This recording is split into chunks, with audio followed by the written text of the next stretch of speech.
Hi, this is Braden Holtby. Hey, this is Tanner the Bulldozer Bozer. Hi, this is Brian Burke from Toronto, Ontario. This is Daryl Sutter. Hello, everyone. I'm Carly Agro from Sportsnet Central. This is Jay Onright. This is Quick Dick coming to you from Toughnut, Saskatchewan. Hey, everybody. My name is Theo Fleury. This is Kelly Rudy. This is Corey Cross. This is Wade Redden. This is Jordan Tutu. My name is Jim Pattison. Hey, it's Ron McLean, Hockey Night in Canada and Rogers Hometown Hockey, and welcome to the Sean Newman Podcast. Welcome back, folks, to the podcast. Excited to have you here. We got a great one on tap for you today, a little throwback. I hope everybody had a great Christmas, is looking forward to 2021. I'd be lying, I was saying this the other day, that, as tough as 2020 has been, with everything that's been going on, the podcast we've been able to have a lot of fun. I mean, if you've been listening since the start, one of the core things I wanted to do was to sit across from every single guest, because I'm a firm believer in that part of the interaction. And, COVID made us all adjust. And by adjusting, you've seen some of the names that have come across, and that wouldn't have been possible without what's going on currently. So I'm a little bit hesitant to write 2020 completely off, because from a podcast experience and growth and everything else, it's been a lot of fun being able to sit across from a lot of these names. In 2021, I've been having a little bit of fun on social media, throwing out, who do you guys want to see? And there are some big names out there that people want to see, whether you're talking one of the guys on my top five, a guy named Steve Yzerman, or you're talking, Brett the Hitman Hart, to throw it on a different, completely, on a 180, so to speak. That's not exactly a hockey player, is it? But they'd be cool nonetheless. I mean, Wayne Gretzky, of course, hops in there. But there's just been a ton of people throwing out great ideas. And I tell you what, if 2020 taught me anything, it is that by being persistent, sticking to your guns, and trying to just push through some of the BS or some of the brick walls that have been put up, on the other side, man, all of a sudden, one day you're just sitting there and you got Don Cherry that just, like if you've been listening, popped up a couple episodes ago. Glenn Healy, which was just Monday's episode, was fantastic. And I can tell you that January is going to come in with a bang. We got some great ones coming for you. I'm excited about it. And I think the possibilities for 2021 are, sky's the limit. I'm going to definitely push as hard as I can. If you got suggestions, make sure you hop on social media or track me down. Visit SeanNewmanPodcast.com and fire them off. I'm up for anyone you want. Let me know, and I'll see if I can make it happen. But before we get there, and before we get to today's episode, let's get to today's episode sponsors. I just got confirmation that Profit River, led by Mr. Clay Smiley, are hopping back on for 2021. Profit River is the retailer of firearms, optics, and accessories serving all of Canada. They specialize in importing firearms from the United States, hard-to-find calibers, rare firearms, special editions. Check them out at ProfitRiver.com. If you don't know Clay's story in Profit River, he was a school teacher who started his business out of his garage, and eventually it led to, so to speak, earmuffs. He had to shit or get off the pot, and now he's got this successful business here in town. And once upon a time, he was a school teacher, and in his off hours, he's running an online business. Pretty cool story. Carly Kloss and Windsor Plywood, builders of the podcast studio table, they are also in for 2021 for everything wood. These are the guys, whether we're talking about mantles, decks, windows, doors, or sheds. When you want quality, stop in and see the boys at, and ladies for that matter, at Windsor Plywood. Or just hop on your phone and take a look at their social media, Instagram, Facebook pages. They got some cool stuff going on. Give them a call today, 780-875-9663. Jen Gilbert and team, they've signed on as well for 2021. They want to know that they've been here since 1976. For over 40 years, they've been the dedicated realtors of Coldwell Banker, Cityside Realty. They've served Lloydminster and the surrounding community. They are passionate about our community, and they pride themselves on giving back through volunteer opportunities and partnerships as often as they can. They know that home is truly where awesomeness happens. Coldwell Banker, Cityside Realty, for everything real estate, 24 hours a day, 7 days a week, 780-875-3343. Oh, did I mention an HSI group signed up for 2021? Shout out to the boys there. They're the local oil field burners and combustion experts that can help make sure you have compliance system working for you. The team also offers security. Oh, wait, the building I'm in has that security. Pretty slick with the fob keys. You just swipe. You don't need, the typical lock and key anymore. It makes it nice and easy, especially, this winter has been pretty freaking nice. But when it's minus 40 out, believe me, you want to get in the building quick, bang, that allows it, tracks everybody who's coming and going. They offer surveillance and automation products for residential, commercial, livestock, and agricultural applications. I know a lot of the farmers out there, calving season, wouldn't you like to have a couple of cameras just set up so you can sit on the inside and, what's going on there? And then maybe you can spot something from the warmness of your home. They use technology to give you peace of mind so you can focus on the things that truly matter. Stop in and see Brody or Kim today at 3902 52nd Street or give them a call, 306-825-6310. Clinton team over at Trophy Gallery, championship belts, custom medals, die-cast signage, name tags, engraving on Yetis and Brewmates, business awards in crystal and glass. They ship Canada-wide. Go to trophygallery.ca. They got over 5,000 products, and if you use promo code Newman, you'll get 15% off any sport, anytime, from bodybuilding to hockey. Gartner Management is a Lloydminster-based company specializing in all types of rental properties to help meet your needs. Whether you're looking for small office or 6,000 square foot commercial space, give Wade Gartner a call today, 780-808-5025. SNP Billboard, Miss Deanna Wandler, read them right, always making me look sharp. And if you want to look sharp, give Deanna Wandler a call today, or read them right a call, and they'll get you hooked up for some outside signage, or maybe you got a decal you want to put on the wall of your office. Man, they do some solid work, the entire team there. If you're heading into any of these businesses, make sure you let them know you heard about them on the podcast. And if you're interested in advertising on the show, visit Sean Newman. Well, get a message to me any which way you like. You can head to SeanNewmanPodcast.com, top right corner, hit the contact button, send me your info with a little blurb about what you're looking for, and we'll get you hooked up. 2021 just around the corner. Now, let's get on to that T-Bar 1 tale of the tape.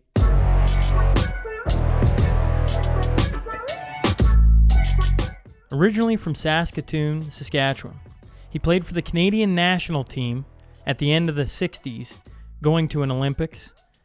He played 223 games in the NHL with the Chicago Blackhawks and California Golden Seals. He then played an additional 353 games in the WHA for the Cleveland Crusaders, the San Diego Mariners, and of course, the Edmonton Oilers. I'm talking about Gerry Pinder. So buckle up. Here we go. This is Gerry Pinder, and welcome to the Sean Newman Podcast.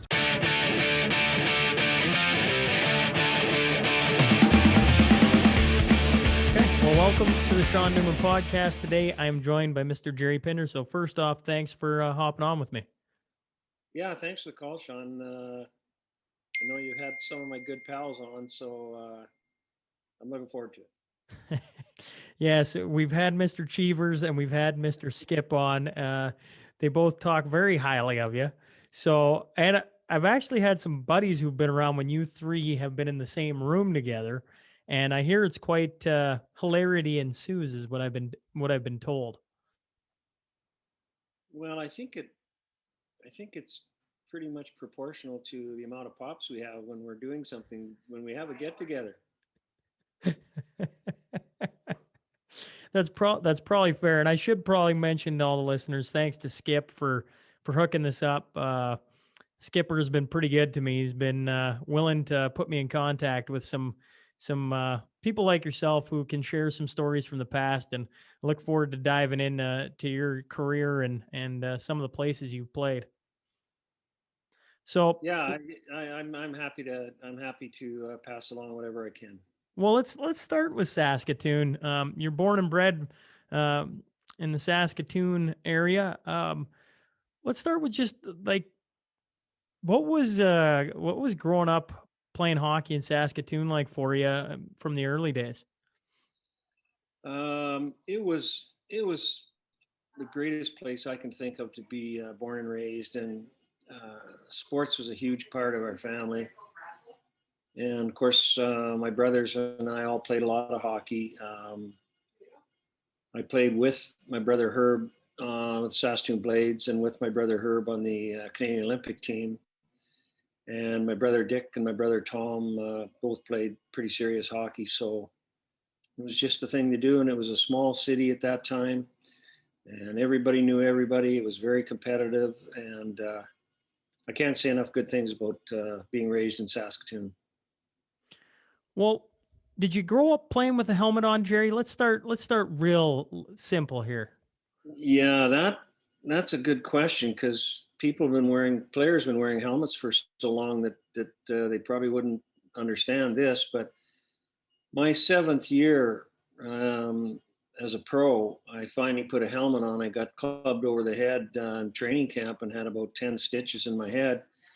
And the doctor told me I had to sit out a couple of days of training camp. The doctor told me I couldn't go back unless I put a helmet on, so because of the stitches and so on. And I did, and I never took it off. But in playing minor hockey in Saskatoon, playing junior B hockey in Saskatoon, playing junior A for the Saskatoon Blades, and then going to the Olympic team for a couple of years, and then 6 years in pro before I wore a helmet. So I never wore one until I was 26 or 7 years old. Were you ever, like, I guess not knowing any different, right? Today I'd be almost nervous to go on the ice. Well, I know I would be. To play a hockey game without a helmet on would be nerve-wracking. Back then, obviously, you just went and played. But were there, were guys dropping, you mentioned getting cracked on the head with a stick. Was that commonplace or not so much? It wasn't commonplace in minor hockey in Saskatoon. When I went to the Western Junior League, it was more prevalent. I mean, the rules were way different than they are today, and there was literally no suspensions. And so, if you got whacked over the head, that was tough luck. And I mean, the flip side was true. If you whacked somebody over the head, it was tough luck for them too. There wasn't much going on in the way of penalties. And then the Olympic program I was in for 2 years was we were in Europe most of the time, and it was pretty clean hockey on big ice surface, big ice surfaces then, so harder to get your shots in. And then the National Hockey League was pretty brutal, and that was the time when Boston won their 1970 Cup and 72 Cup, and they were a very tough, mean team. And then Philadelphia came along and won in 74 and 75, and they were really tough and really mean. And that was kind of the era in 75, 76 when people started wearing helmets because of the concern for what might happen to your head. Yeah, for obvious reasons. For obvious reasons. Well, I'm curious about, your time. I don't want to skip past the Blades because you had a healthy start to your career there. You set franchise records. I think you guys started in the SJHL and then switched one of the years, if I'm not mistaken. Yeah, my first year was the Saskatchewan Junior League, and my second year, I guess I was 17, and we went kind of rogue, and the league went rogue, and Edmonton Oil Kings came in, Calgary came in, Brandon was in, and that was called the Canadian Major Junior League, but that was the official start of the Western Hockey League. So the league expanded quite a bit after that, going out to the West Coast and Kelowna and going down to the States in Portland and Seattle and Tri-Cities and so on. But we were my second year in the league, we were the original Western Hockey League. Well, what do you remember about the original season of the Western Hockey League? All these different teams, the travel. I've had a lot of younger guys come on, even guys that are still currently playing in the dub. One of the favorite questions is the bus trips and some of the antics on there and just how much travel they do in that league, how long they're on a bus trip for, especially now going out to the West Coast and the States, like you say. What do you remember about that first year in the Western League? Yeah, it's a good point. The travel was really tough, and we were most of the time in a smaller bus. No radio, no TV, not much room to place your suitcases and so on. It was underneath the bus, and no place to sleep and so on. And I was in my first year of university in business at the University of Saskatchewan. So I had many nights coming home at getting off the bus at 2 or 3 in the morning. And the thing I remember most of all is my father getting me up at 7 to go to school. So there was no shortcuts, no sleeping in, no nothing. And it was tough, but we had a really good team, great bunch of teammates. We had an awesome power play. And that was in a way that toned down the destruction in the league, that sticking over the head and the elbows in the head and so on. It turned it down for our team, because by about Christmas time, the rest of the league was starting to figure out we had a heck of a power play.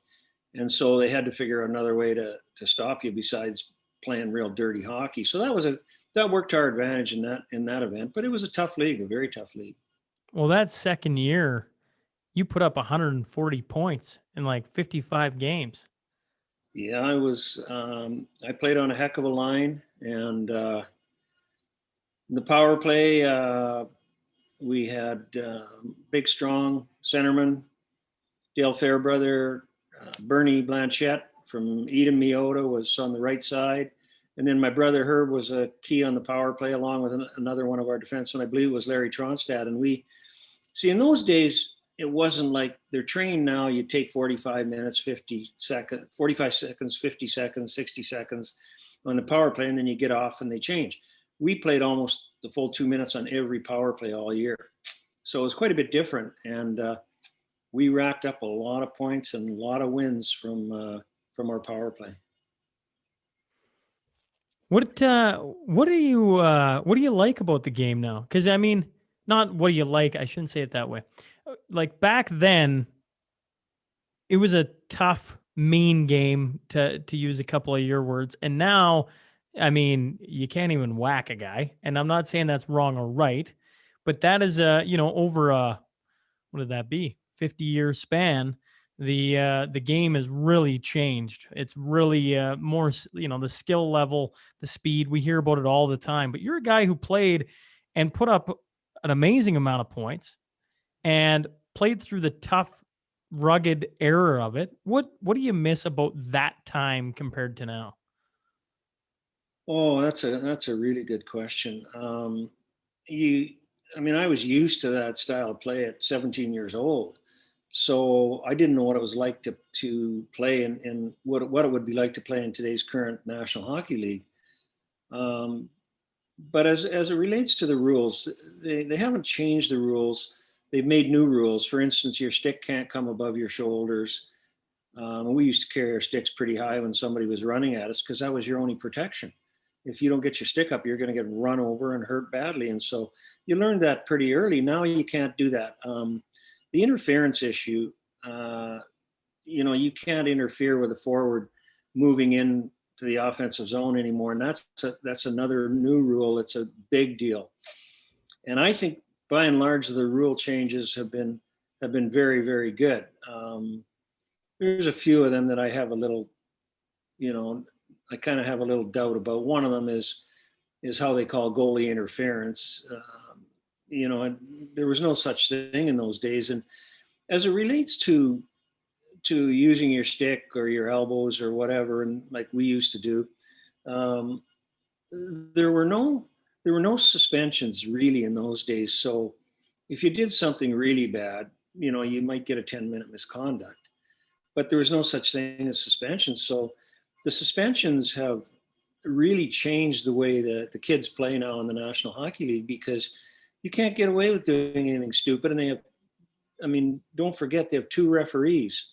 Where we played my whole career all the way through pro was 1 referee. So they haven't got eyes in the back of their heads, and you could get away with a lot more than now with 2 referees. You got one deep and one not so deep in the offensive zone, one out by the blue line. So they can see everything that's going on. And I think the changes are good for the game. They're really skilled kids now, and they can skate, and in the old days, they never had 4 lines. We dressed maybe 10 forwards and 5 defensemen and 2 goalies.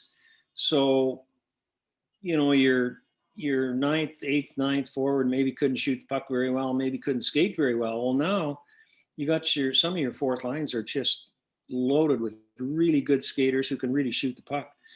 So that part of it's changed a lot. And you got usually 6 defensemen on each team who can play.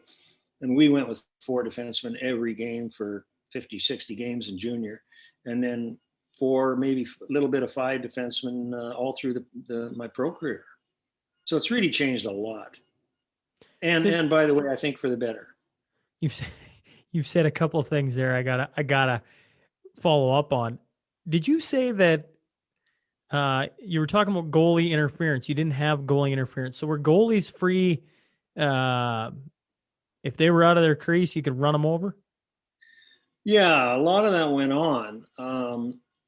And there usually wasn't a penalty for it because you could sort of fake it that you didn't mean to do it.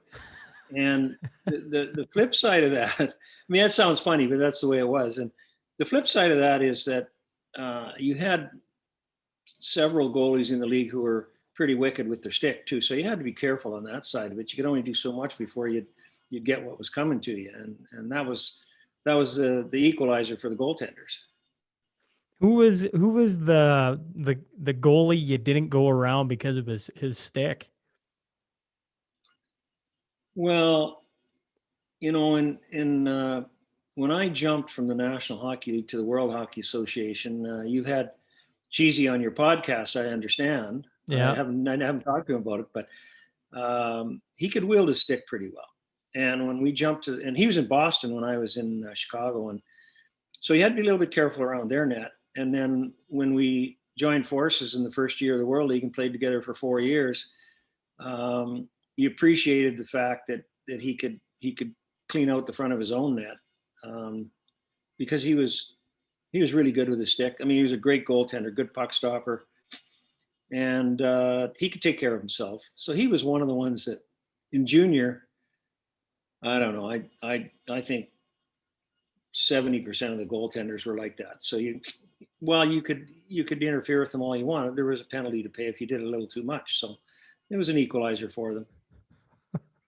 The other thing, oh man, just I could just imagine how tenacious you'd have to be with that old stick. But I mean, by the time I was going through junior, there was hardly much of that left. It's way harder than it was now. But you think of how far it's come. Even by the time I was in the midst of minor hockey, it's gone a long way. The other thing that sticks out is for defense in the National Hockey League, they would run 2D pairings all game long. Yeah, and when I joined Chicago, Dougie Jarrett and Bill White, we got in a trade from Los Angeles. Keith Magnuson, who I grew up with in Saskatoon, playing against, he came out of Denver, and Whitey Stapleton. Those were our 4 guys who played almost exclusively. Sometimes we had Paul Schmierer was on that team for a couple of years, and anybody was hurt, he played a lot, but it was almost exclusively 4D for every team. Boston was a really good team then, and they had Orr, who played at least 40 minutes a game, and they had Don Owery, Dallas Smith, and maybe Gary Doak were their 4 defensemen. They ran hard with 4, but mostly 3.5 because Orr played 40 minutes a game, which I know it's hard to understand now, but that's the way it was. Well, when you got a guy like Orr, I mean, let the guy play. I mean, why not? Yeah, you probably got a lot of good information from Cheesy on him, but I've never played against anyone like that, and I've never seen since I retired anybody. He's the best player ever, and no, I don't know who's in second place, but they're not really that close to Orr. That's how good he was. And by the way, that's not a knock on any of the guys. Like Gretzky's unbelievable. When I played in Chicago, Bobby Hull was Stan Mikita. They were unbelievable. Montreal had Beliveau in the late stages of his career, and Guy Lafleur was outstanding. But there again, Phil Esposito was terrific in Boston. But again, Orr was so good. We played them in the playoffs in the semifinals my first year in the league, and we had just beaten Detroit 4 straight, and Boston beat us 4 straight, and Orr was killing a penalty. I'd never seen this happen before, and I don't know that I've ever seen it since. But he got the puck in his own end and carried it all the way up the ice through 2 or 3 guys, went around our net in Chicago. He's killing a penalty, and he goes all the way back to the Boston end with the puck. So he'd been around the world in about 30 seconds and still had the puck in his own end. It was amazing. And I understand he did that more than once, because other people have said they saw him do the same thing. And I'm sitting on the bench watching this going, well, holy smokes, we better decline the next power play. Well, you bring up I wasn't old enough to watch Bobby, but on Christmas morning growing up, we always got Don Cherry's newest Rock'em Sock'em. And in the first one, I believe, maybe second, one of the first 2, is Bobby Orr embarrassing the Atlanta Flames. And it's on a penalty kill, and he's standing behind the net, but nobody wants to chase him. And then he finally winds it up, goes end to end, scores, and puts his head down because he knows he just embarrassed the Flames. That's the famous line from Don Cherry. And I remember watching as a kid over and over again, going like, that's pretty impressive. But hearing you guys tell these stories is, you're right. Like, when was the last time you saw anyone do such a thing in the NHL? I certainly have never seen it done. Well, it was unheard of, because even when you're killing a penalty, you get an opportunity in the offensive zone, you're going to try and score. Well, he didn't even try and score. He was trying to get rid of the 2-minute penalty and get back to 5-on-5. So he took it all the way back into his own end. And, I was thinking about it after the series was over, and I thought, wow, that was a very smart thing for him to do. He wasn't worried about scoring a goal. He just wanted to keep the puck out of his own net. So he kept the puck for almost the full 2 minutes. Pretty good way to do it. So when you talk about Orr, you talk about just thinking the game. Obviously, he was very smart, but on top of that, his skating ability, handling the puck, was just on another level. Yeah, it was. I mean, his skating was on another level, and his thought processes were on another level. He had a great shot. And the other thing that really sticks out about Orr was his strength. I think he probably played at about 6 feet, 5'11" or 6 feet. But from the waist down, you couldn't stop him. He was so strong. And that was all part of being a good skater. But he was also, there's a lot of fast players who aren't as strong from the waist down, but he was really hard to get a hold of from the waist down, just incredibly strong. And I think that gave him the edge in terms of his ice time as well. He could handle 40 minutes a game, whereas most guys, if they played 30, that was quite a bit. Yeah, I'm trying to even think of a defenseman who played similarly to the way he did and logged that many minutes. Like, the only guy in my era that there's 2 of them that come to mind. Pronger, Chris Pronger, played a lot of minutes. We got to watch him here in Edmonton, but he was efficient. He didn't race up and down the ice. Like, he was an efficient big body. But the other guy was Scott Niedermayer. He's probably my favorite defenseman I ever got to watch, because he would attack the offensive zone and somehow be the first guy back to make sure there was no odd man rushes. But I'm not so certain he's even, once again, he wasn't playing 40 minutes a game. He was logging some serious minutes, but I mean, everything on top of what Orr's done, and then to play 40 minutes doing it is just crazy. Yeah, I mean, you make a really good point on Scott Niedermayer. There's been some pretty good defensemen come through the league. Ray Bourque is another good example, logged a lot of minutes. And Niedermayer was pretty darn good offensively, and he played the game from the red line into the offensive zone similar to Orr, in that he was a very good skater, he was a big, strong guy, and so on. But the comparison isn't really fair to Scott Niedermayer, because Orr was that good. He was so much better than everybody else. And Scott Niedermayer is a heck of a player, and Ray Bourque's been a heck of a player. And there's a lot of Larry Robinson was a very good defenseman. Serge Savard was a really good defenseman.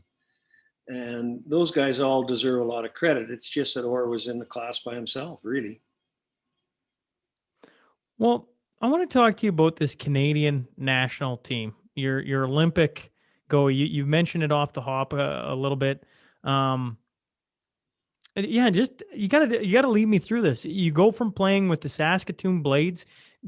In the meantime, do you get drafted in the NHL, or is it right to the Canadian national program? Like, how does this all kind of fall in? Well, there wasn't a formal draft in those days. You were owned by the area that you lived in, and like Moose Jaw Canucks were the Blackhawks. Saskatoon Blades were the LA Blades in the Western League, but the affiliation was with the Blackhawks. Regina Pats were the Montreal Canadiens.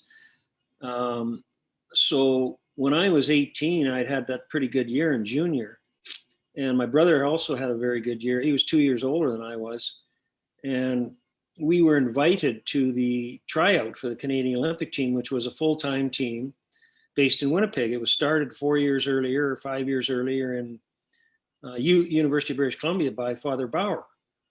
Father Bauer came from Toronto St. Mike's junior team, where they had a very successful program and had this long-term vision of the Olympic program and put it together out in UBC. And then a few years later, they moved to Winnipeg, a full-time team there. Most of the guys were in school at the University of Manitoba. And so when I was 18 and my brother was 20, we were invited, Herb and I were invited to try out. Jackie McLeod had largely taken over the program. And we were invited from the Blades because of the years that we'd had to try out. And the training camp started at about August 1st. So we went to camp, and the camp was about a month long. And then shortly after that, team started playing games and even went to Europe for 2 or 3 weeks in October of that year. That was the fall of 1967, because in the new year, the Olympics were on in Grenoble, France, and we were invited to try out. And we both had pretty good camps, and I would say pretty fortunate to make the team. But we did, and so I had 2 years of junior left, and my brother had just finished his final year of junior, and it was a great fit for us. I could have gone back to junior if I didn't make it, or perhaps they might assign me in the Central Pro League then. I'm not sure. I didn't test that, but we both made it, and we were full-time students at the University of Manitoba and full-time players on the Winnipeg on the Canadian Olympic program, which, I don't know, we played maybe 50, 60 games a year, a lot of them in Europe against Finland, Sweden, Russia, Czechoslovakia then. It wasn't the Czech Republic. And, we had a tough time when we got back to Winnipeg because we'd missed a lot of school. But the professors at the University of Manitoba were very, very good to us. And, we made it through. We made it through our years. I was there 2 years and passed my classes both years. I wasn't an A student, but I got through, and, we missed a heck of a lot of school. And another thing that was really interesting, Jackie McLeod was the coach of the Olympic program, and it was a high-end program. I think I could make the argument that our Olympic team would have made the playoffs in the expansion division in the National Hockey League. We were that good a team.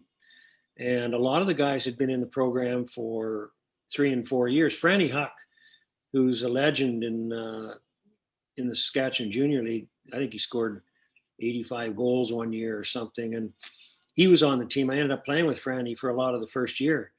But we had a very, very good team, and we played Detroit twice in exhibition. They beat us like 5-4 and 5-3.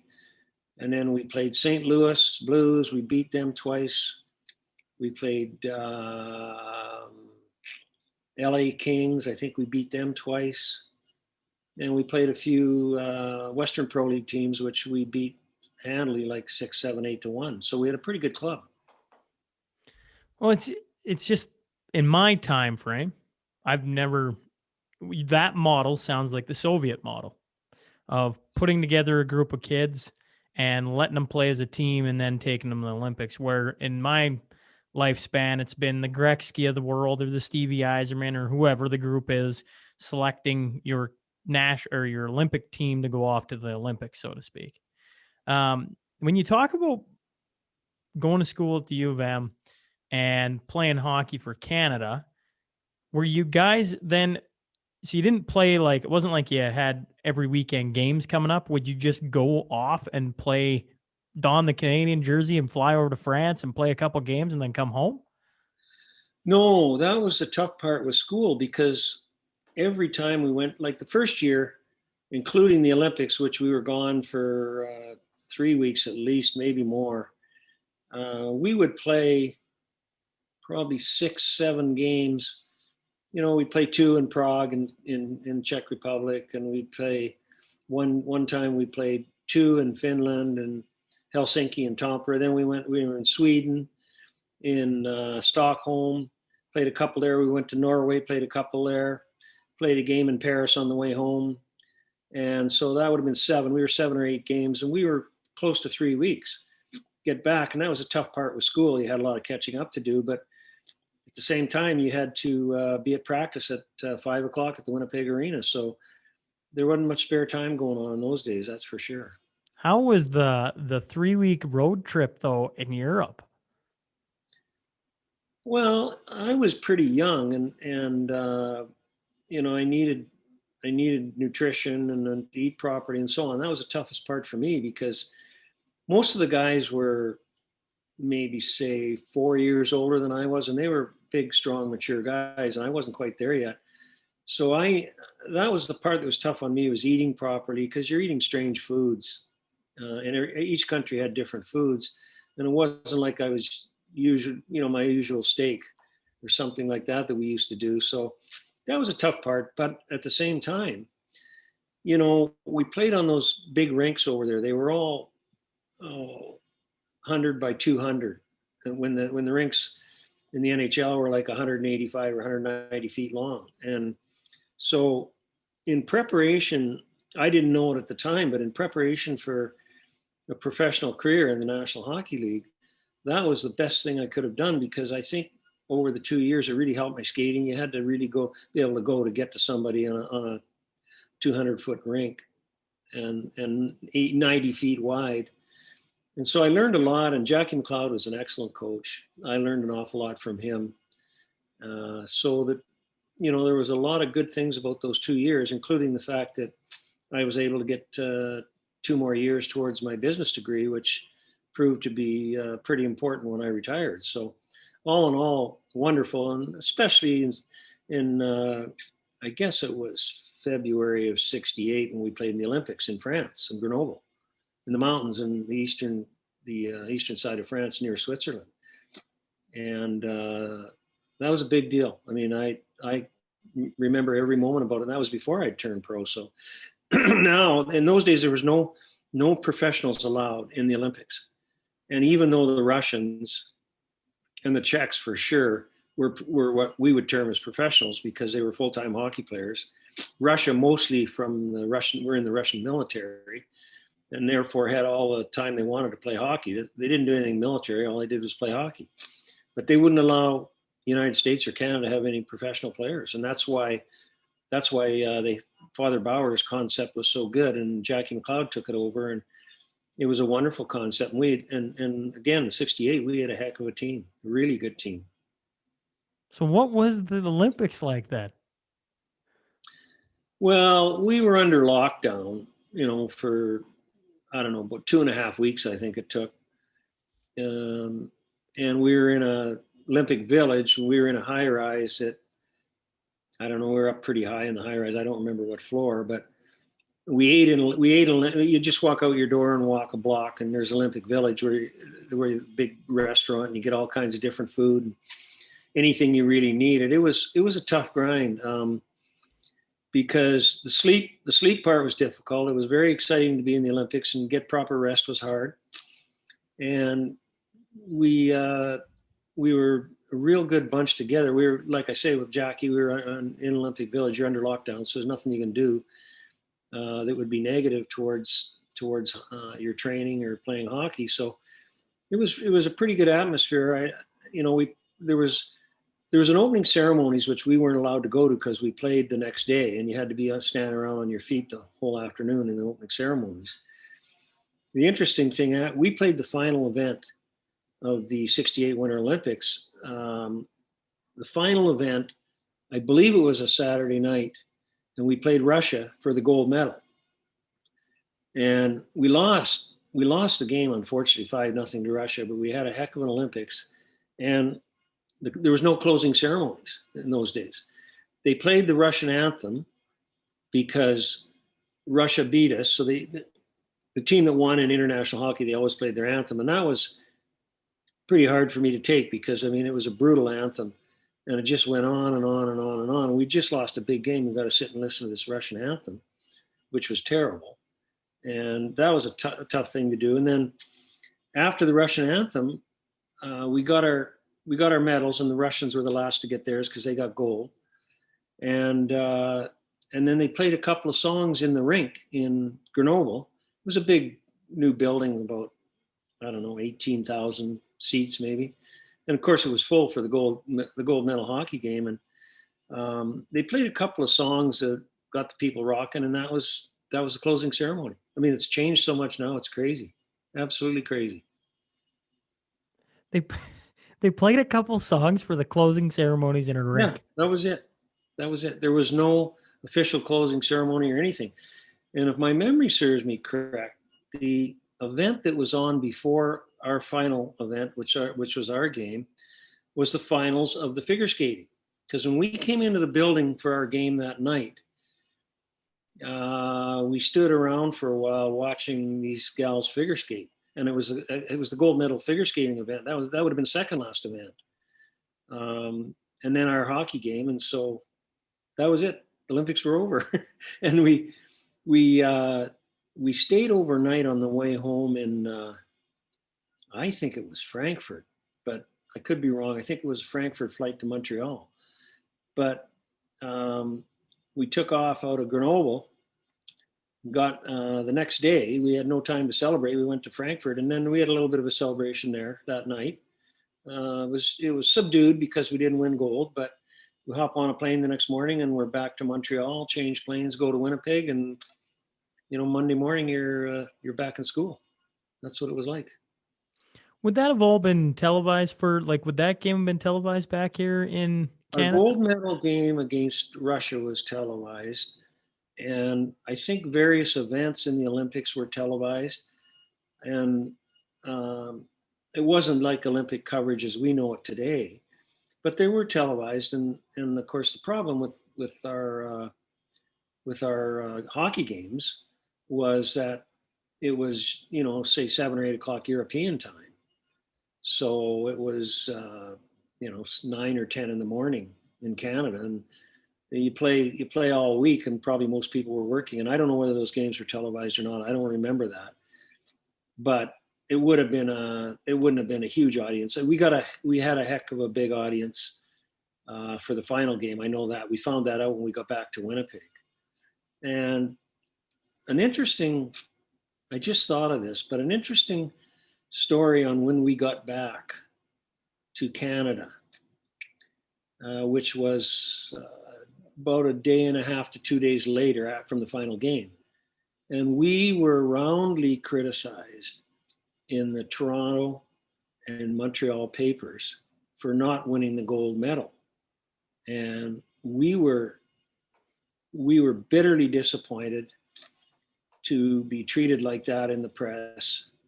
And they didn't have any idea what we went through the whole year to get there, and school, and special types of trainings we do sometimes on the weekends. And they had no idea, and we had a really good team. But that Russian team, they'd have beat every expansion team in the National Hockey League, and some of the original 6 for sure. I don't know if they were good enough to beat Boston or Montreal, but it would have been a heck of a game. And when the first series that the pros were allowed in was the 72 series, what was it called? Canada Cup, maybe it was called then, I forget. And that ended up Canada winning in the final minute with Paul Henderson's goal in 1972. But my brother and I were called by some sports reporters in Toronto and Montreal. I think Toronto is my memory there. But they asked me what I thought about the series, and I was in the National League at the time. So I knew the competition in international hockey, and I knew the competition in the National Hockey League. And so I remember telling this gentleman, a Toronto sports writer, that I thought the series was going to be 5-3 for Russia. Russia wins the series 5-3 because they trained harder than the NHL did in the summer, and they were ready to go, and they were a very, very good team. And you know, if you talk to anybody who was on that 72 team, they were very surprised at how good the Russians were. So I gave my prediction of 5-3 Russians in an 8-game series, and I think the reporter paid a little bit of lip service to it, but didn't really want to print it because he thought my prediction was so outrageous that Russia was going to win the series. Like, everybody thought it was going to be 8-0. Canada win 8 straight games. And we knew different because my 2 years with the Olympic team, I think we played Russia 20 times. And we knew every player and how good they were, what their weaknesses were, what their strengths were. And the National Hockey League didn't understand that at that time because there'd never been a game between a National League team and the Russian national team. So that was really interesting when we got back to Canada, and we were criticized in the papers for not being a very good team, and we were extremely disappointed in that. Well, what is it like with the Soviets? I mean, you played at a iconic time, I would say. Like, yes, with the Soviets, absolutely. They're held in such revere, the Soviets from that time era, or that era, I guess. Who are like? What did they do that was so good? Were they just skilled? Were they physical? Was it all the above? Every player on the team was very, very strong. And they were used to the big ice surface. And we weren't as used to it as they were, but we were getting there. They moved the puck incredibly well. They didn't take shots from all over the place. They usually, when they took a shot, it was usually an open net. So if they had 20 shots on you, 15 of them were really good shots, and 7 or 8 of them would have been open nets. They passed the puck so well, and they had a power play that was just dizzying. I mean, if you could get it out of your end and waste 20 or 30 seconds, that was a big victory. And in playing the Russians, if you took international refereeing was, in my opinion, very poor at the time. It wasn't the same as National League refereeing or junior refereeing that we were used to. Any little thing you got a penalty for, well, they knew how to get away with it, and we didn't. And so if you got 3 penalties in the first period against Russia, and you're down 3-0, tough game after that. Like they could score 3 or 4 goals in the first period on power plays, and you'd be out of the game. That's how good they were. And I can go through guys like Starshinov, Polupanov, Davidoff, a small defenseman, Ragulin, 245-pound defenseman. I can go Eugenie Zeman, Harlamov, who was a big time player for them in the 72 series. And they were all so skilled. It wasn't like they had a third line. They had 3 first lines. And that's why they were so tough to play against. You got to travel all across Europe and played at the different countries. Was there a building or a place or a set of fans or all that just sticks out to you? Like, did you get to play the Soviets in Russia at all? Did you get to go to Sweden or Finland or? Yeah. We played in all those, Helsinki and Stockholm and in Prague, and we played in the Izvestia tournament in Russia at Christmas time, and following the Olympics the next year at Christmas time in Moscow. And I didn't like that building. It was a dull, dreary building with a huge ice surface. We played a couple of exhibition games in Geneva in Switzerland. I believe against the U.S. maybe, and one against Czechoslovakia. And I really liked that rink in Geneva. It was not very far from the lake, and it was I thought a really nice rink. Like the rink in Prague wasn't particularly nice. Finland was Helsinki was a nice rink. It was only about 10 or 12,000 seats. And Stockholm was a big, big rink, and it was pretty nice. But I remember the one in Geneva that I really liked. So the Soviet Union and the Czechoslovakian rinks weren't very nice, and they were big, and they held 15 or 20,000 people, but they weren't very nice rinks. Good ice surface, which is really all that counted to us. When going to the National Hockey League, so you weren't drafted, you're owned, or you're part of the system of the Chicago Blackhawks.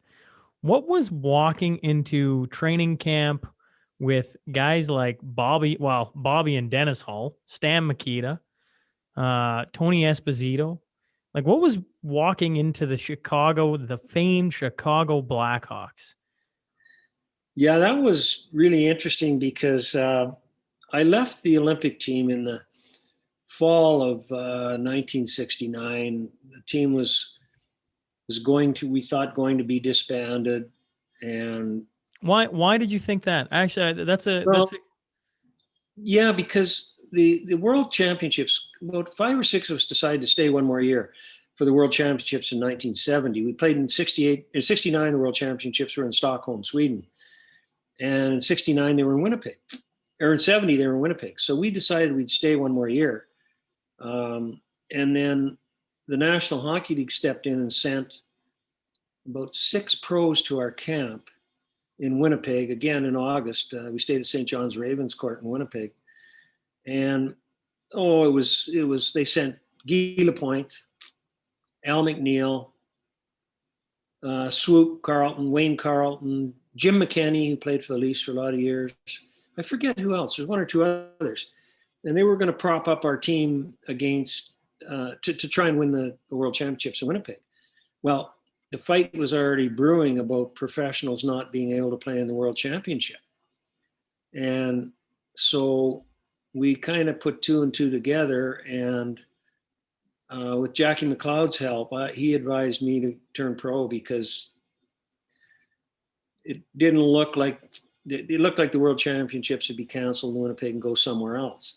And because the pros were there and were sent by the National Hockey League, they did in fact cancel the World Championships in Winnipeg, and they played it somewhere in Europe that year. I don't remember where. And then in the 72 Olympics, people wouldn't remember this, but Canada didn't go because they wouldn't allow professional hockey players. So it started in the fall of 69. The World Championships in 70 was canceled in Winnipeg. They played it in Europe, as I said.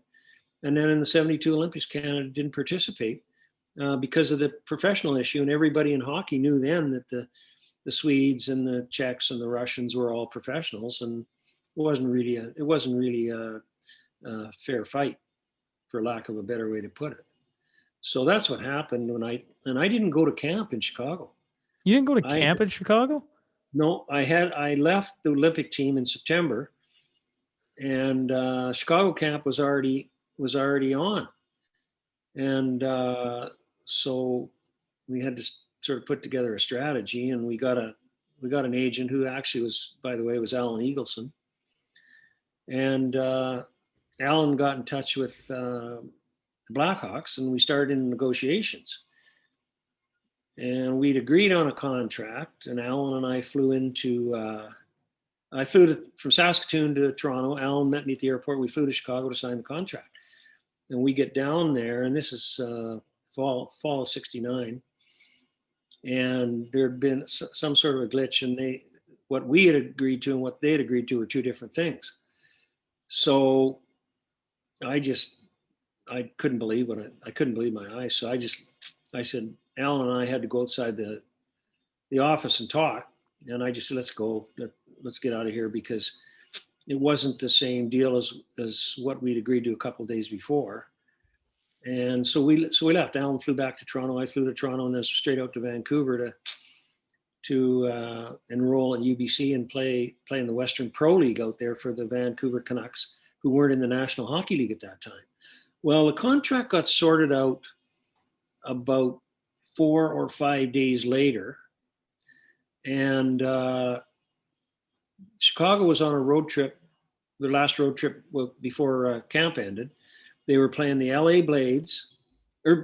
LA Kings and the California Seals, and finishing it off with a game against the Vancouver Canucks in the Western Pro League. So I get a call from my father, who was very instrumental in helping me out with the contract, as well as a really fine gentleman by the name of Bud Esty, a friend of my dad's from their days growing up in Saskatoon. He was a lawyer in Toronto, actually became a Supreme Court judge. And he was a big help in sorting out my contract.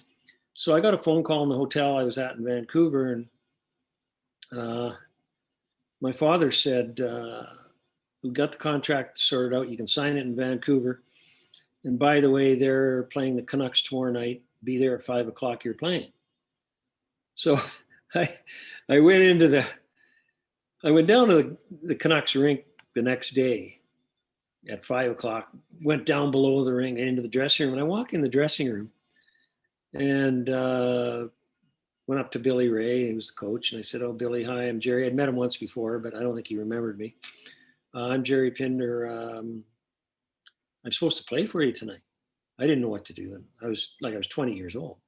And he said, "Yeah, your seat's over there. Go sit down." So I went and sat down, and they had some equipment for me. I had my own skates.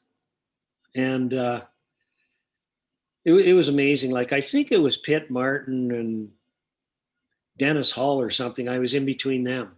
And I didn't know nobody. And I'm pretty sure that most of the players in the room thought I was going to be their stick boy for the night. I don't think they had any idea I was going to play for them.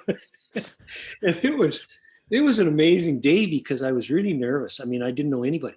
And I sit down between these guys and they're looking at me like, there's a stick rack over there, whatever they said. And so I introduced myself and said I just signed with the team and so on.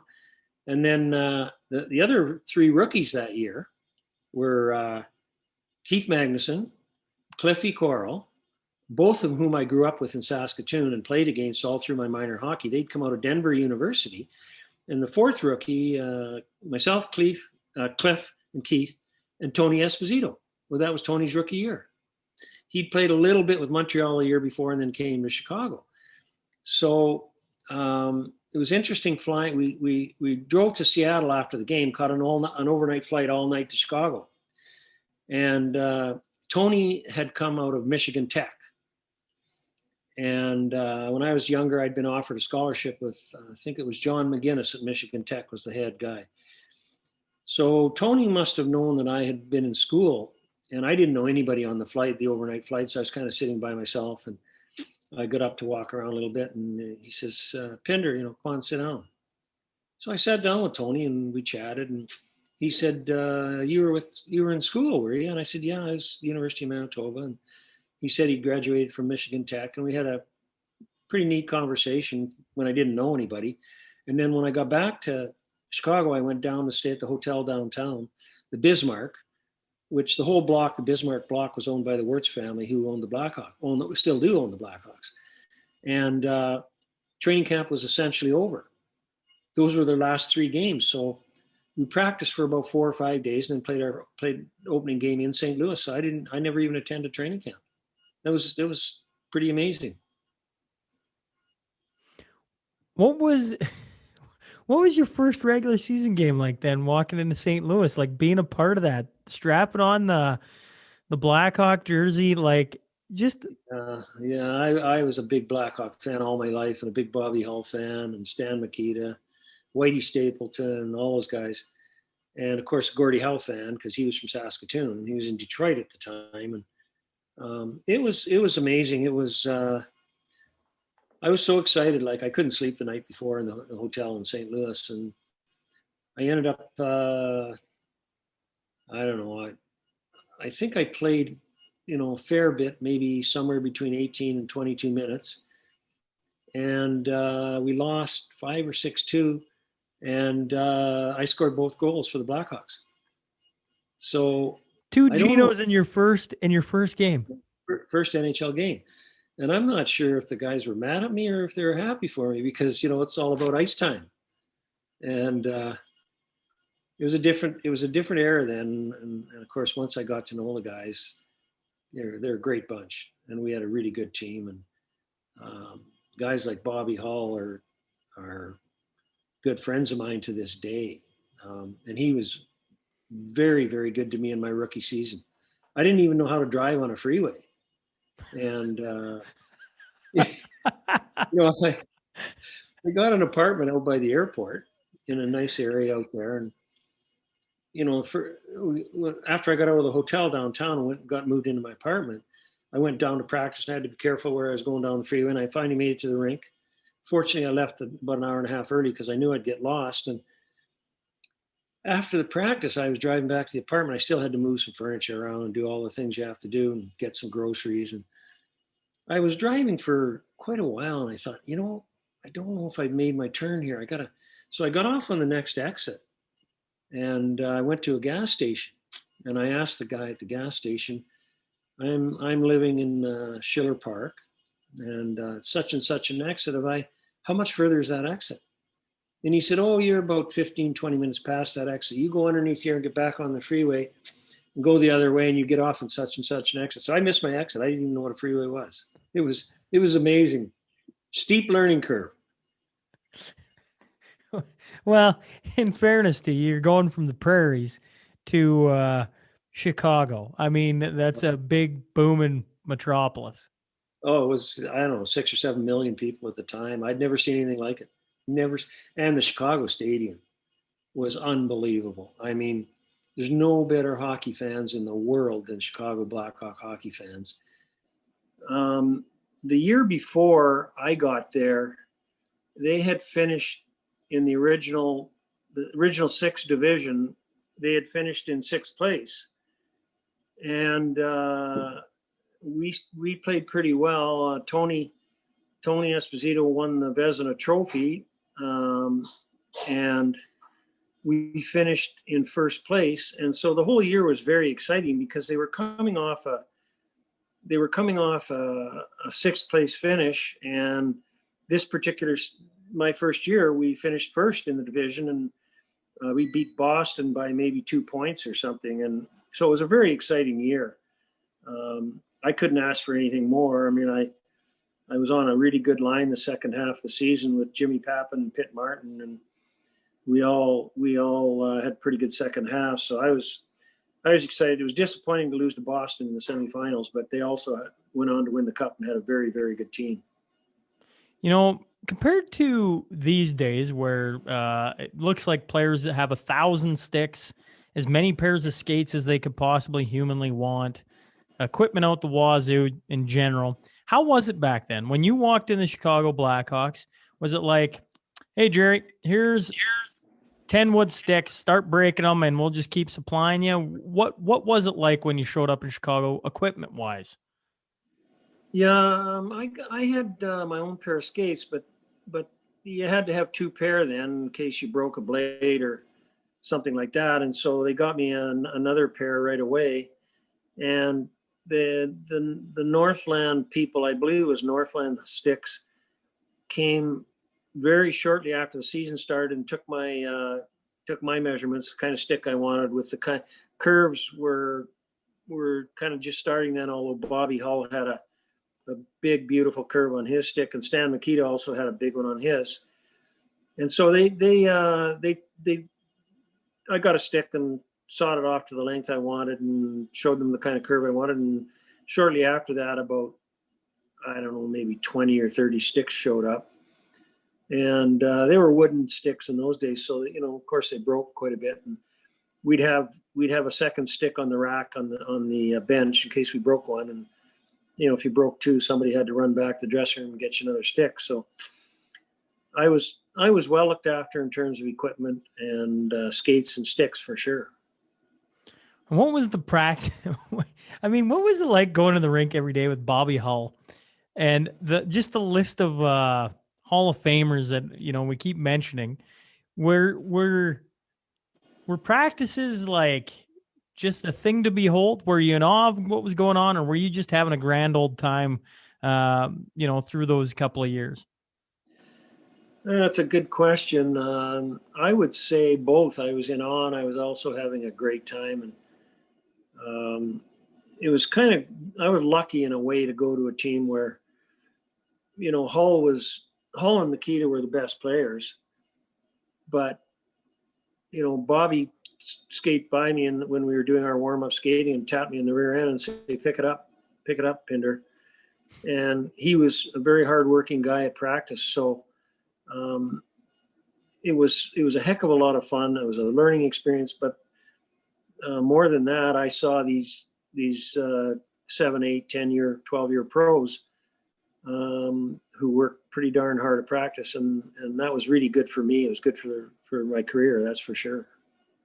When you look back at your time in Chicago playing for the Hawks, is there a memorable night or a memorable moment that goes along with that time in your career?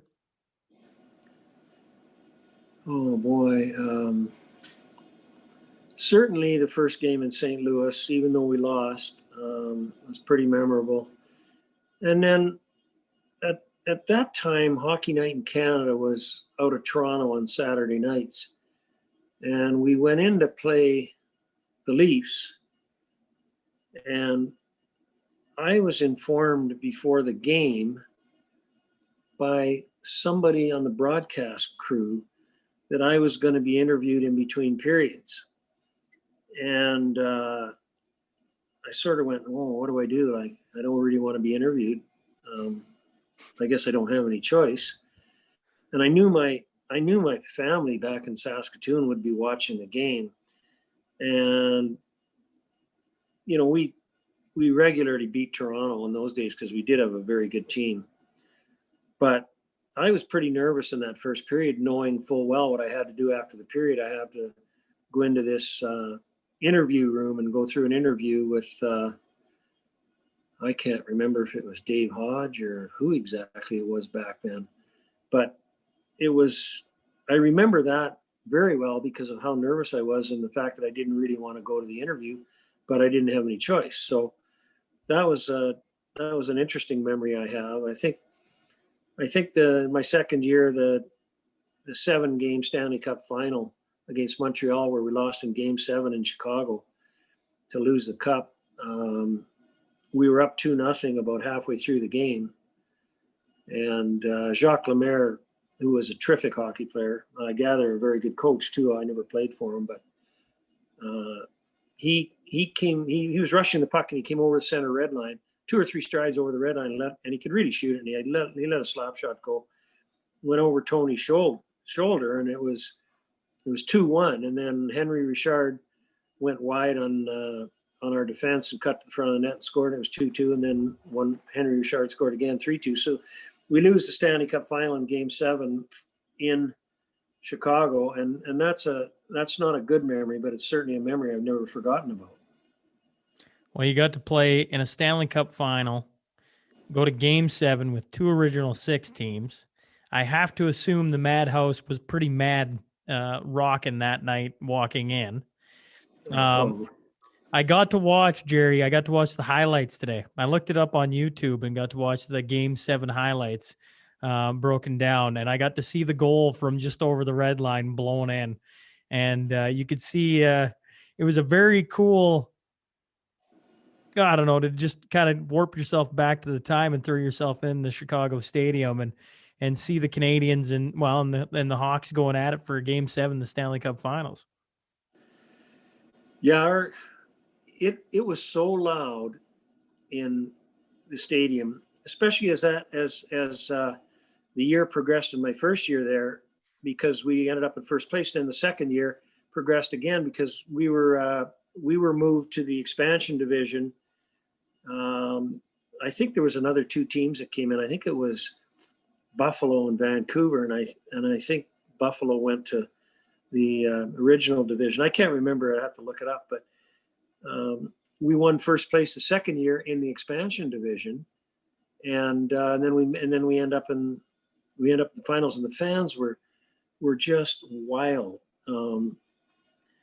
And because the old stadium building was not a big building, because they stacked the decks, the seats didn't go back; they were on top of each other, and that's why the noise was so loud. And during the national anthem, and if you watch them in the new United Center, you'll still see the same thing. Not as loud, but you'll see the same thing. With about 20% of the anthem left to sing, the fans start going crazy. And they did it in the Chicago Stadium. It was so loud. You standing on the bench, you could not converse with your line mate because they couldn't hear you. That's how loud it was at ice level. And I've never seen anything like it when I was in the National League, and I've never seen anything like it since. It was an unbelievable feeling. And the old stadium was just a fabulous building. And now the new building, I've been down several times, and it's really a lot of fun too. But the memories of the old building are still very, very fresh in my mind. You know, you have a couple of years where you play for the Hawks, and you get within like tasting the Stanley Cup. I'm sure that memory, me sitting there and dwelling on it, doesn't make you feel all great and warm inside. But you get traded to the California Golden Seals. Now, as a fan, they were there for like this short little stint. They got maybe some of the most iconic jerseys, probably for all the wrong reasons. And yet you got to strap it on there for a full season. Okay, let's talk about the California Golden Seals for a brief moment. You're one of very few players to ever suit up for this team. What can you tell us about playing for the Seals in Oakland? Oh, we had a new general manager there, Gerry Young. I can't remember. I think he came out of Oshawa, but he was a great guy and a real smart GM. And I was very, very pleased to be with the California Seals. They were rebuilding. We had a young team. We should have made the playoffs. We lost our last 7 games, I think, to miss the playoffs. But we were young guys on a mission. And, I was living in East Bay, south of Oakland, and the weather was really good. I ended up on a really good line with Ivan Bolderev and Bobby Sheehan. And Ike was a big, strong centerman and a really good playmaker. He could shoot the puck. And so we had a heck of a line, and we scored a lot of points. All 3 of us had more than 20 goals. And one of our issues there after that year we had good years. And one of the issues there was Charlie Finley was the owner of the team. And he owned the baseball Oakland Athletics as well. So the Oakland Athletics had worn white cleats. They were the first to go away from the dark colored cleats. And so Charlie Finley thought it'd be a great idea for us to wear white skates. And he was serious. So we all got us fitted with our CCM tacks. And the skates arrived in, I think we were playing Minnesota on the road. And they arrived that day in Minnesota. And Charlie had flown in. He lived in Chicago, and he'd flown in from Chicago to see the game. And then he comes into the hotel and he sees these stacks of skates in the CCM boxes in the lobby. So Carol Vadnais was our captain.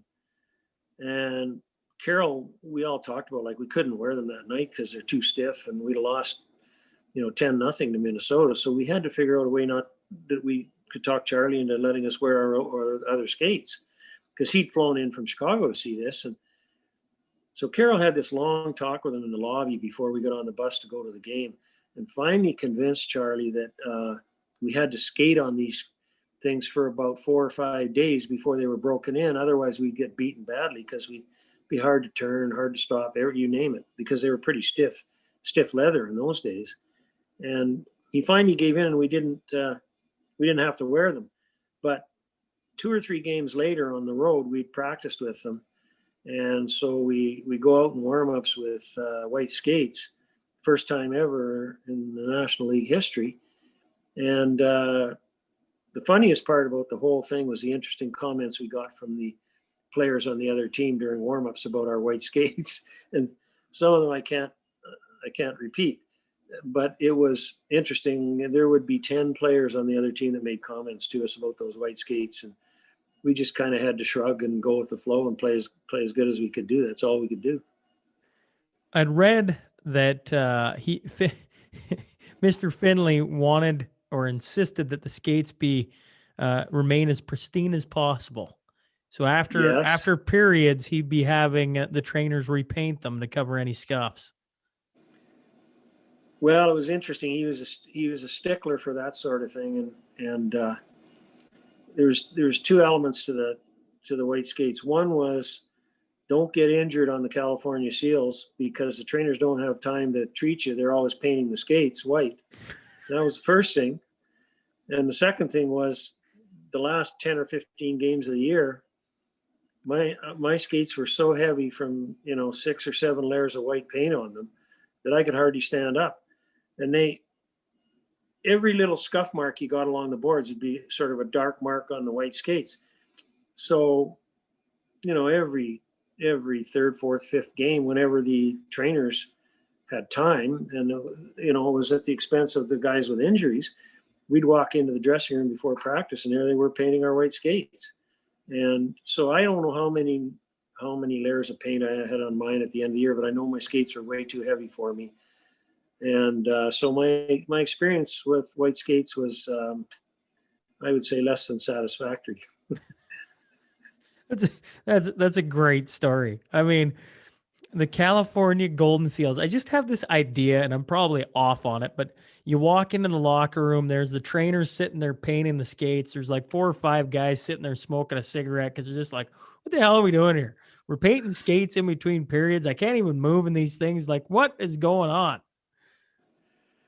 Well, Charlie Finley was quite a showman in his day as the owner of the Oakland A's, and he carried on with the California Seals, and he had different nights in the Oakland Coliseum. There'd be a ladies' night and whatever other ones he could think of. And I quite liked him. He was a very nice man. But, come time for contract talk, and he was extremely tough on the players. And we had a good young team, and that team that year, the World Hockey Association was formed that summer. And that team we had, which was a pretty good team in Oakland, I think they lost 8 or 9 players to the World Hockey Association because Charlie he wouldn't pay the players. And we had like I said, we had a really good line with Ike Boulder and Bobby Sheehan, and I had about 60 points or something like that. Led the team in scoring, and he called me up in July that summer, and the World Hockey Association was being formed, and so a lot of us were entertaining offers from the World Hockey Association. We didn't really know if it was going to be real or not, but because we were playing for the Seals, we were willing to listen. And at that time, I was making $28,000 a year, and it was enough money to pay your taxes, and buy a car, and pay your apartment rental. And so he called me in Saskatoon, and I don't know how the heck he would have ever found my number in Saskatoon. I was staying with my parents. I was home visiting them. And he was very nice on the phone. And I was out in the golf course, and the kid ran out to get me off the golf course because he got the golf course number from my mother, who answered the phone at home. And she didn't know who Charlie Finley was, but she thought he was a friend of mine, so she gave him the number at the golf course. The kid comes out and gets me and said, Mr. Finley's on the phone. He needs to talk to you right away, and so on. So I go, oh man, we were having a pretty fun game of golf, and I had to leave about the 16th or 17th hole. And I go into the general manager's office at the golf course, and it's Mr. Finley. And he had a real deep voice, and he said, young man, we're so proud of the year you had for our California Golden Seals. I said, thank you, Mr. Finley. And he said, now, let me see, you were making $28,000 last year. Is that correct? I said, yes, that was great. Thank you very much again, Mr. Finley. I was being as polite as I could because he was the owner.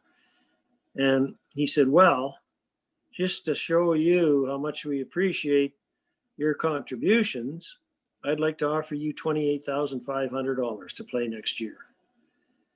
So I was quite taken aback by that because I thought I'd hit pay dirt. I thought I'd make like $32,000 or something. And he was going to give me a $500 raise after a pretty good year. So I said, I was sort of stunned, and I said, Mr. Finley, thank you very much. I think I need a couple of days to think this one over.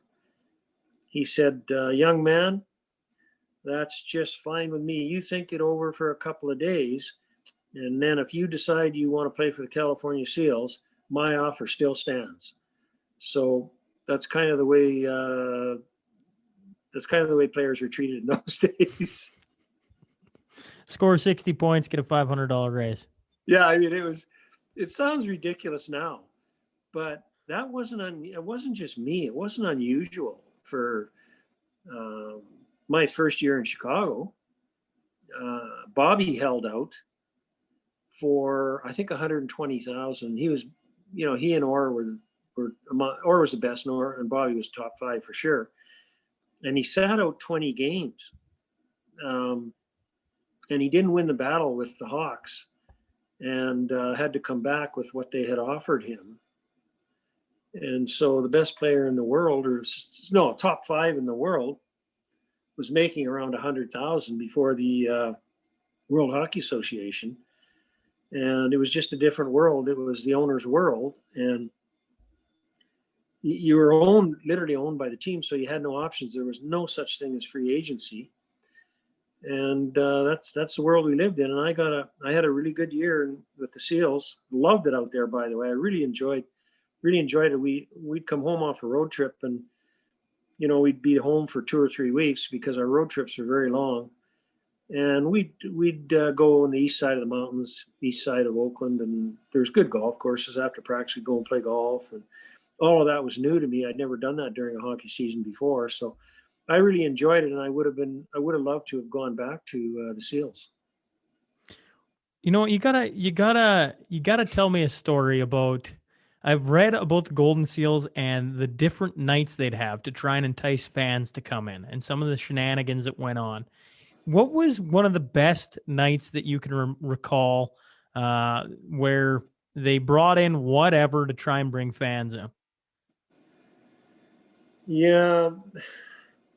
Well, there was a couple of different ones that were very weird, but the one that I remember the most was I forget what it was called, but it was Players Night, something like that, or fan versus Players Night or something.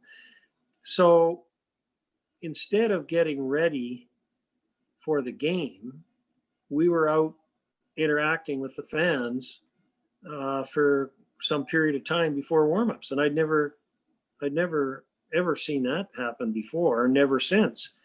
You're trying to get ready and concentrate and make sure you had a good nap in the afternoon, ready to go, and so on. And you go down to the rink, and you got to get dressed quite a bit earlier, and then go out in the lobby and interact with literally hundreds of fans, and then go put your skates on and go out for warm up. So that was very different to me. I've never seen it since, and I didn't even know. I doubt it ever happened before that.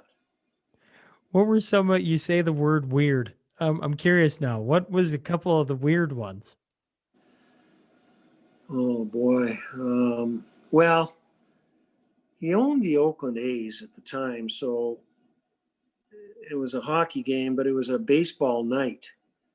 It was baseball night at the Oakland Coliseum, and I forget all the things that went on.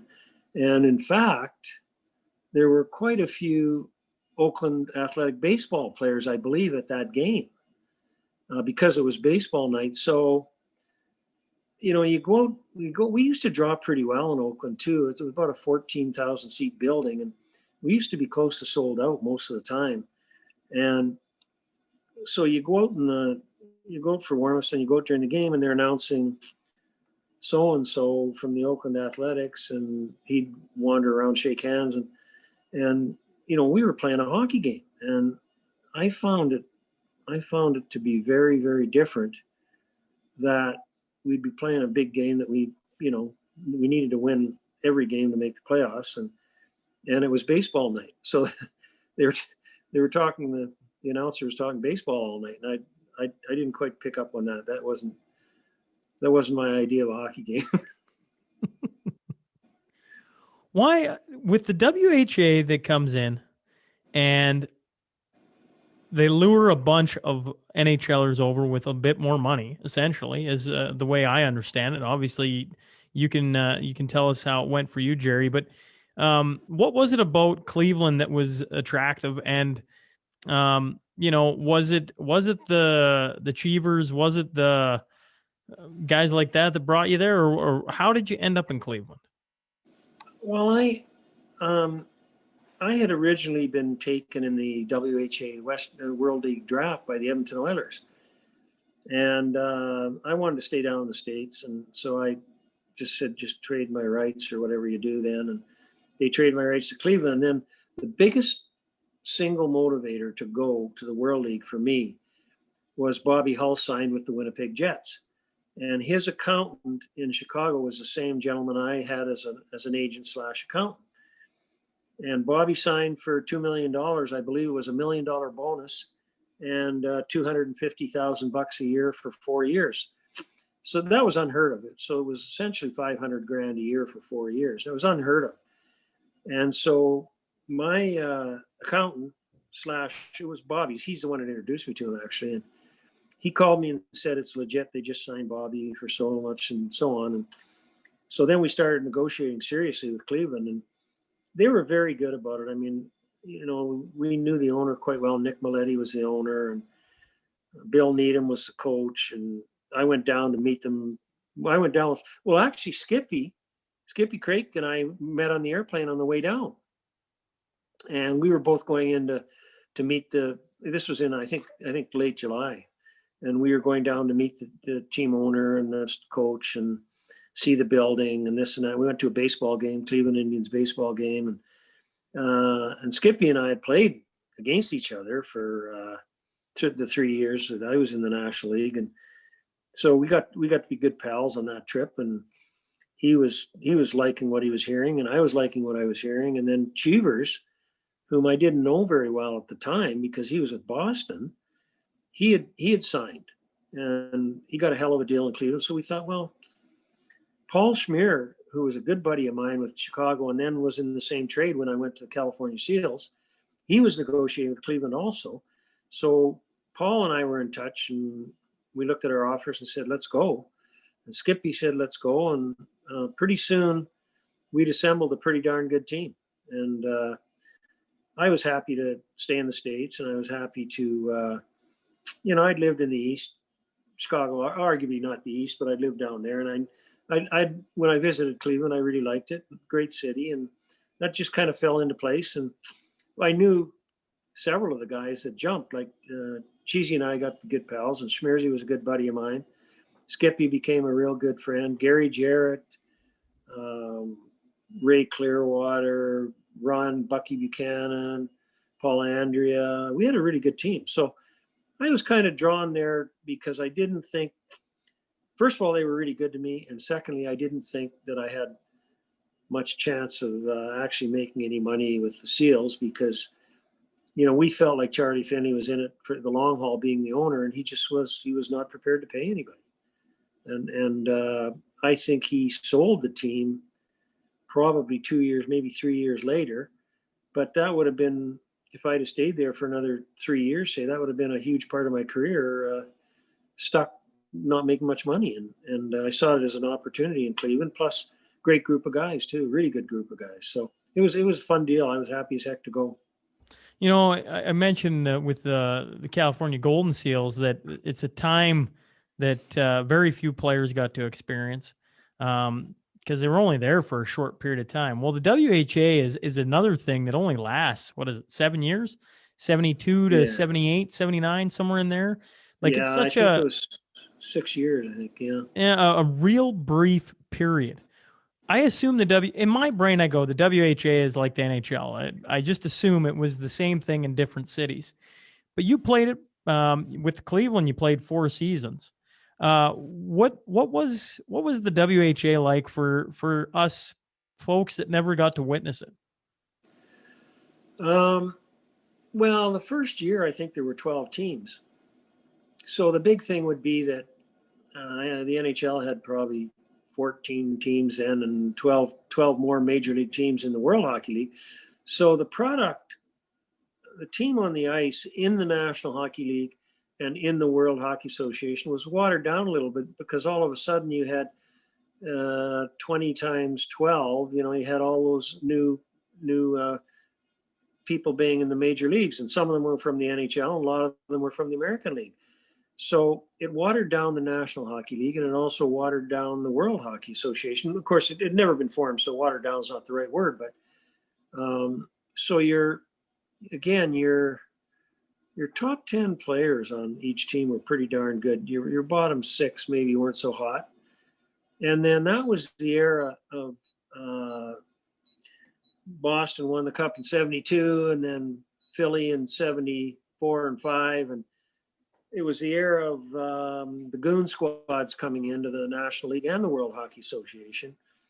And it was pretty mean, pretty dirty. But at the same time, we didn't have all the rules that they have now, the new rules. So you had to be able to take care of yourself. But it was pretty good hockey. Like, I think 2 years into the World Hockey Association, the two leagues agreed to play. And they played each other in exhibition games for 2 years. And I don't think anybody would know this, but you can look up the stat. The WHA, I think, won 62% of the games against the NHL. So, you're saying Cleveland would go play some exhibition games against Detroit for argument's well, sake. we played Pittsburgh. But you played Pittsburgh. And we whipped them in the first game. And we go back into Pittsburgh a couple of nights later, and they had dressed a serious goon squad, and they tried their best to pound the daylights out of us, and we lost about 5-4, 5-3, something like that. I forget. So we were every bit as good and probably a better team than Pittsburgh. But as I said, the goon squads were in vogue then, and they dressed a pretty ugly team that night in the second game in Pittsburgh, and they beat the daylights out of us physically, and we lost the game. You mentioned goon squad. Who is the toughest guy then you've ever stepped on the ice with that you just went, ooh, you don't want to mess with X? Oh boy. The toughest guy that I ever saw in either the NHL or the World Hockey Association was Paul Schmierer. And he was my teammate, but he was about 5'11", and I think he weighed in every day at about 178 pounds. And I mean, he beat up everybody that came along. Big clowns, good players, tough guys, you name it. I never saw him lose a fight. And, there was obviously other ones. I mean, in Boston, Wayne Cashman was a pretty mean hombre. And, Derek Sanderson was really a good hockey player, but he was also one of the meanest SOBs in the National Hockey League. And he jumped to the World League. He got a ton of money to jump, and I don't know that he ever played. He was getting involved in some off-ice activities at the time that weren't very good, but he was a really good player, and he was really, really tough. In Montreal, Guy Lapointe was a tough guy, real tough guy. St. Louis, Bobby Plager. Bobby Plager was a pretty good hockey player and real tough. There was quite a few of them that I couldn't get involved with because I was 5'8" and 175, 180 pounds. So you had to be a little bit careful. And again, the rules weren't such that you didn't get a bad penalty for doing something stupid. So there was lots of that going on.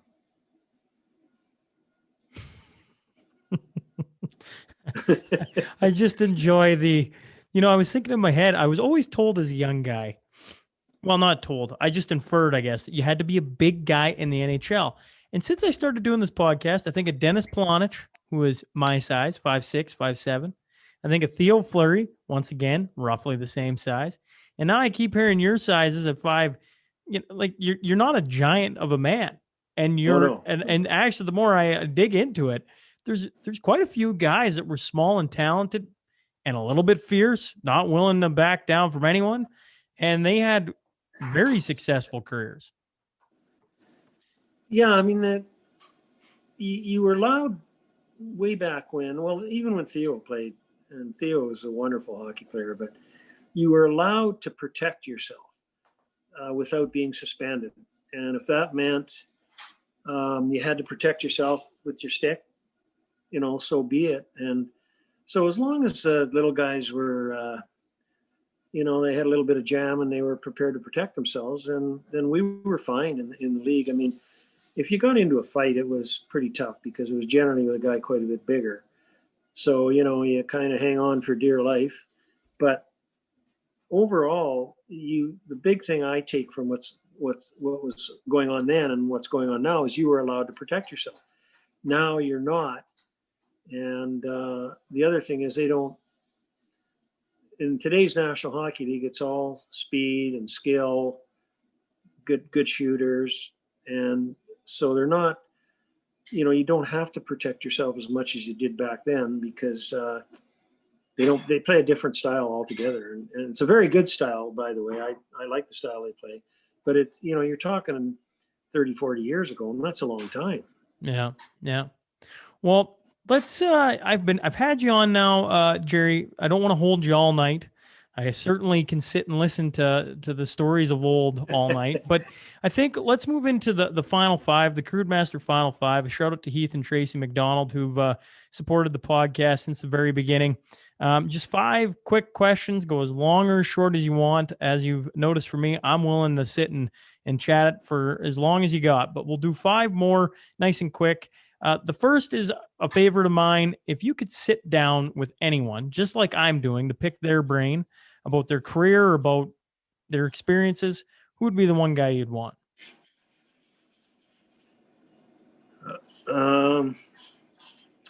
Well, I'm pretty fortunate to have done that with Bobby Hull. He's a good friend of mine. And the other guy whose brain I'd really like to pick, and I know, but he's not a good friend or anything, is Bobby Orr.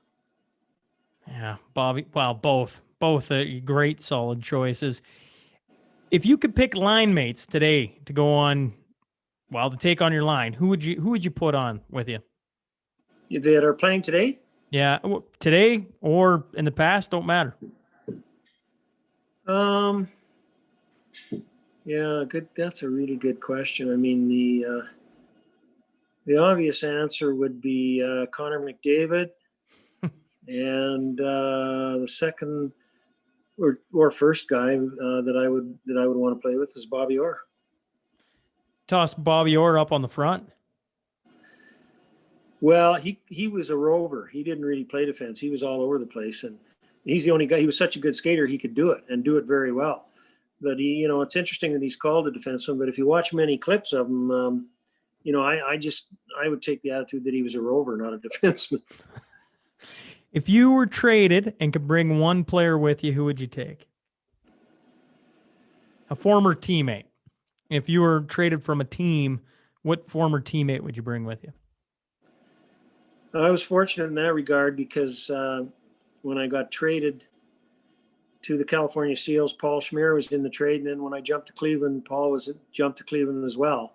And so it would be him. He was a man's man, and he was a really good captain. He was a really good team guy. If you weren't pulling your weight as a player, he'd let you know. And if you were getting treated poorly as a player, he'd go to the management and straighten it out. So he's the guy. He's the guy. Cool. If you could go back to one arena that is no longer, so it's been retired, what arena would it be? Yeah, if I could do 2 of them, I would do the Chicago Stadium and the Montreal Forum. Montreal Forum was terrific. It was best ice surface in the league, and good fans, good place to visit. They had good food. But I really liked the Montreal Forum, and I really liked the Chicago Stadium. And interestingly enough, Sean, they were different sized ice surfaces. Chicago Stadium was a small surface, and Montreal was pretty big. Your final one. If you could go back to your time in Saskatchewan, what barn or what town did you enjoy playing in, or was kind of an anomaly where you went and played? back as a kid? Oh, I would say the place I liked playing in the best was Estevan. They were a really good team. They were a tough team physically, and it was a very small building, very small ice surface. So you had to keep your wits about you, and you had to be ready for anything that might happen to you. But it was also a huge motivator. Going into Estevan, we knew we had to play well, and we knew what the game was going to be like. We knew it was going to be tough, and I just really enjoyed the building. So I would say Estevan. Well, here's a 5A bonus question for you. Skip says that you would probably talk up Saskatoon as the toughest hombres around, but he wants you to remember Battleford was a pretty tough group of characters. What do you got to say on that? We beat North Battleford in the Junior B championships before I started in junior. And I always talk to Skip about those North Battleford guys. They were all owned by Estevan. And those guys, the North Battleford guys, if there was anybody who could take pretty good care of me and give it to me, but good on the ice, it was them. On the other hand, in Saskatoon, we had a couple of really tough guys, Terry Sexsmith being one, and Ronnie Hopkinson. So when we went into Estevan and the North Battleford guys were after me, they had to answer. They were accountable to a couple guys on our team too. So that was okay. Well, I do appreciate you sitting down with us and sharing some stories from your career, Gerry. It's been a lot of fun. Yeah, thank you, Sean. My pleasure. I really enjoyed it. Hey, folks, thanks again for joining us today. If you just stumble on the show and like what you hear, please click subscribe. Remember, every Monday and Wednesday, a new guest will be sitting down to share their story. The Sean Newman Podcast is available for free on Apple, Spotify, YouTube, and wherever else you find your podcast fix. Until next time.